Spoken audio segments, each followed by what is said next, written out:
Estamos con Antonio Carri. Antonio Carri, hijo, expresidente de Copey Caracas, expulsado de esta organización. Te decía antes de la pausa que si tú hubieras ido para D con tu papá, a lo mejor no te pasa eso. Bueno, a lo mejor es lo que permanentemente me va a comenzar a decir desde ahora que termina el programa con esta idea que le acabas de lanzar, ¿no? Pero lo que pasa es que yo nunca he sido adeco y sería una insinceridad de parte mía. ¿Cómo es que tú en un hogar adeco, chico, te hiciste social cristiano? ¿Cómo ocurrió eso? Bueno, porque mi papá es un hombre de ideas muy amplias, y da la circunstancia que cuando yo me iniciaba en política, Por cierto, saludo que debe estar viendo el programa. sí, cómo no. Eh, cuando yo me inicié en política, tenía 17, 18 años, comencé a ser dirigente estudiantil en la Facultad de Derecho, y en aquel tiempo él estaba expulsado de Acción Democrática, estaba fuera del manejo de AD, y en ese momento Argenis Ecarri era alcalde del municipio de Valencia, mi tío por Copey.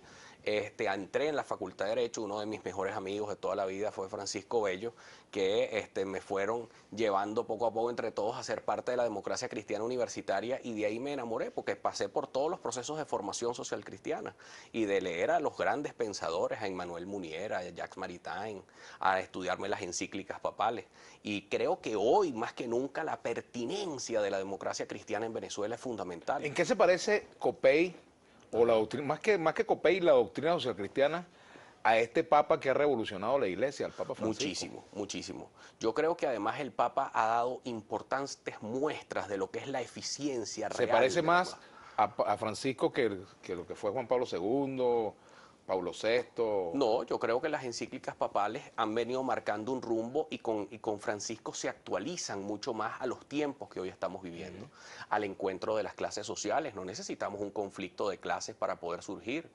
Al contrario, tenemos que hacer que la clase media sea mucho Ahora más fíjate, solidaria y que las clases populares puedan incorporarse, y que sepan que técnicos de la clase media son los que pueden elaborar los programas serios de gobierno y de eficientes para poder sacar a la gente de abajo. Eso es la verdad. fíjate que en su visita a Ecuador y a Bolivia, el Papa Francisco ha reconocido las políticas de inclusión que se han dado en estos países, ¿no? Sí.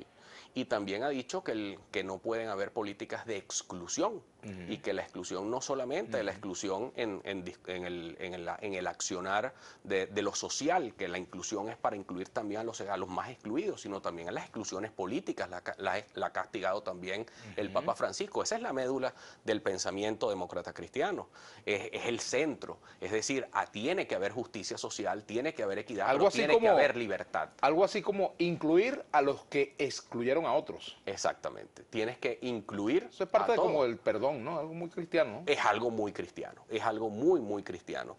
Y muy cristiano es decir la verdad. Y yo creo que el Papa Francisco tiene un gran papel ahorita en América Latina. La presencia y la gira del Papa Francisco marca un hito importante en la estabilidad de América Latina, en la paz de Colombia, en los procesos que se están dando en Ecuador de discusión política. El presidente Correa tiene que Llamó al diálogo entender también, sí. que o abre un proceso de diálogo serio, o el gobierno se le va a venir abajo. O sea, la situación, yo he conversado con el alcalde Mauricio Rodas, alcalde de Quito, un buen amigo y compañero de muchos años, y la situación que estaban viviendo en Quito es absolutamente insostenible. No hay necesidad que un presidente se aísle para tomar decisiones.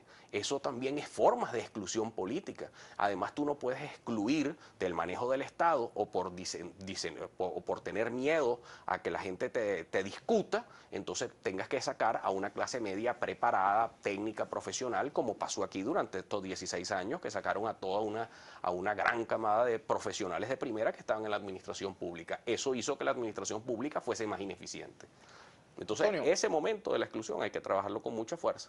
tú Y que has ahora es hecho, que hay temas de pobreza que hay que tú que has hecho trabajar. trabajo en los sectores populares, en el caso pues de parroquias como el 23 de enero, en sectores como el Guarataro, San Juan, ¿cuál ha sido la clave para que tú puedas penetrar en esos sectores que eran o son todavía bastiones del chavismo? La educación. Porque nosotros cuando llegamos ahí no llegamos por una campaña política, llegamos es con un programa social. La Casa del Lápiz es un programa social donde nosotros pedimos a una persona, a un líder de un sector popular, que nos preste su casa, un salón de su casa, 2 veces a la semana, para que se den clases allí de cualquier cosa. Comenzamos con una peluquería en los eucaliptos, y eso comenzamos con 18 muchachas, que hoy hay más de 200 egresados, no de esa casa, sino ya del conjunto de casas y con el centro de acopio. Gregorio Hernández Hoyo es nuestro coordinador y él fue vocero, y él era del oficialismo. Y él era vocero del Comité de Tierras. Y yo reuní ahí a la comunidad, y la comunidad ahí, y a Elizabeth Blanco fue una de las grandes promotoras también, y él allí se convirtió a ser profesor de estética para las mujeres del sector popular.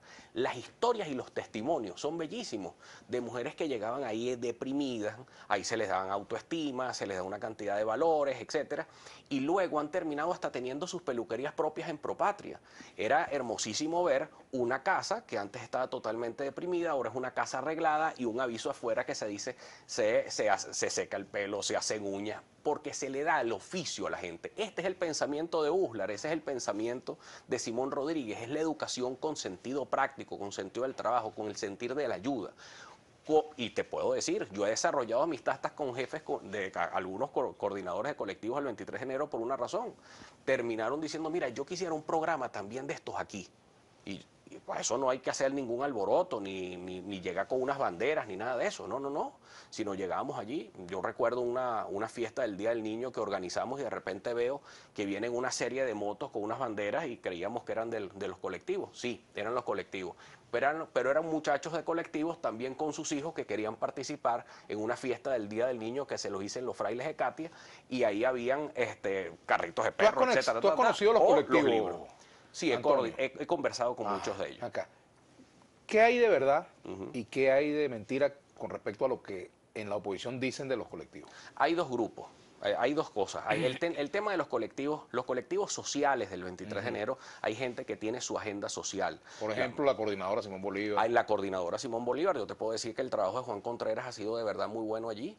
A mí me llega hasta la agenda de Juan Contreras. De verdad que el trabajo que hacen allí, yo coincidí un par de veces y ni siquiera nos cruzamos, pero coincidí un par de veces cuando se estaban haciendo trabajos sociales allí. Eso hay que reconocerlo, Vladimir.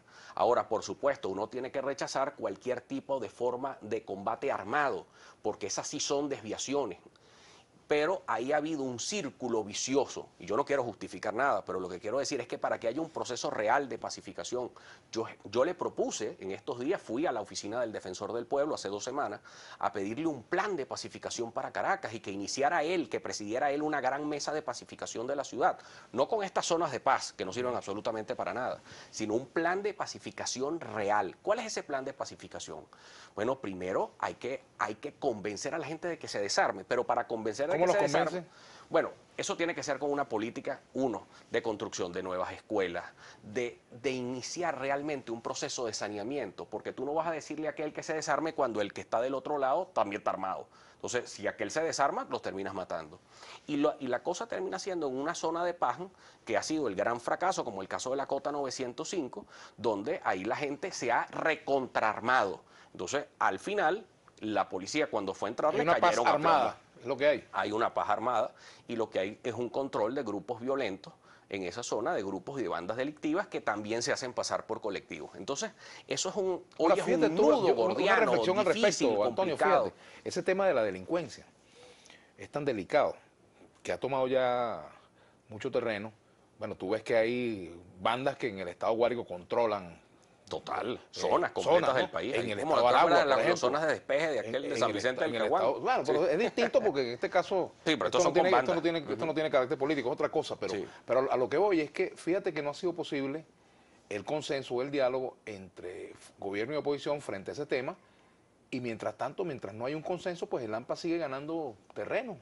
Claro. Y uno se ve, por ejemplo, en el espejo de países hermanos como México o como lo que vivió Colombia durante muchos años. Y eso da terror, ¿no? Pero es que la violencia viene creciendo, Vladimir, y eso es lo que a uno lo aterra. La situación que se está viviendo en los sectores populares de Caracas de verdad es de pánico. Por eso yo le pedí a Tarek, le pedí, vamos a armar una mesa técnica donde estén la iglesia, donde estén las personas que conocen más del tema. El tema de la inseguridad en Venezuela pasa también por el cese de la impunidad. Aquí tenemos que sanear el Poder Judicial, aquí tienen que haber reformas sólidas en el Ministerio Público, aquí tienen que haber unas reformas sólidas de las policías. El tema de las policías no pueden ser los policías armados con aquellas pistolitas mientras los reciben con unos FARC en los sectores populares. La situación además tan grave que hay de las bandas delictivas juveniles. Mira, lo peor que hay en bandas delictivas juveniles los vi yo en las batallas campal que se arman en el Guarataro. Han pasado días, pero es que es días, noches enteras de batallas campales donde la gente me llama. Y me llamaba una de las personas encargadas de la Casa del Lápiz de allí y simplemente a la 1 de la mañana, con Wiz y mi esposa, varias veces era, otra vez sonaba el teléfono porque la gente se metía hasta debajo de la cama. Y me llamaban para decirme, escucha, y eran las ráfagas de ametralladoras y las ráfagas de armas automáticas. Esas son cosas donde hay que intervenir, pero donde amerita ya la intervención de inteligencia de policía, de inteligencia militar y de una cantidad de organismos públicos. Tenemos que hacer una pausa. Al retorno continuaremos conversando con Antonio Ecarry. Por cierto, chico, tú empeñado en la Casa del Lápiz, en Copey te quitaron el sacapunta. Vamos a la pausa, ya venimos.